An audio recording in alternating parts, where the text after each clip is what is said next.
Sir, இந்த இல்லத்தரசிகள், குடும்ப தலைவிகள் அவர்கள் படக்கூடிய வேதனைய கார்த்திகா ஒரு கவிதையில் எழுதியிருப்பாங்க. நாங்களும் மின்விசிறிதான், ரெக்கைகள் இருந்தும் வீட்டுக்குள்ளேயே சுற்றி கொண்டிருக்கிறோம். படிச்சிருக்கோம்ப்பா, வீட்டை விட்டு வெளியே போக முடியலையே. இடது பக்கம் மகளும் வலது பக்கம் மகனும் என்னை பார்த்து படுத்து கொண்டிருக்க நான் மல்லாந்து உத்தரத்தை பார்க்கிறேன். உத்தரத்தில் தூக்கு போட்டு தொங்கிக் கொண்டிருக்கிறது எனது வாழ்க்கைன்னு எழுதியிருப்பாங்க. எவ்வளவு ஜாக்கிரதையாக இருந்தும் நாங்கள் காயப்பட்டு கொண்டே இருக்கிறோம். சமையல் அறையிலும் இந்த சமூகத்தாலும். நானும் என் கணவனும் ஒரே வீட்டில் தான் இருக்கிறோம். ஆனால் இரு கோள்களுக்கு இடையே இருக்கக்கூடிய இடைவேளை எங்களுக்குள் இருக்கிறது. என் கணவனும் அன்னப்பறவையும் ஒன்றுதான். குறைகளை மட்டும் பிரித்து எடுத்து காட்டுகிறார்.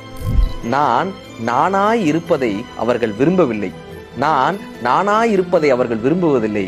உருமாறுவதில் எனக்கு உடன்பாடில்லை. அதனால் அவருக்கு என்னை பிடிக்கவில்லை. அதனால் எனக்கு இந்த வாழ்க்கையும் பிடிக்கவில்லை. நாங்கள் வாழ்கிறோம், ஆனால் பிடித்துத்தான் வாழ்கிறோமா என்று தெரியவில்லை.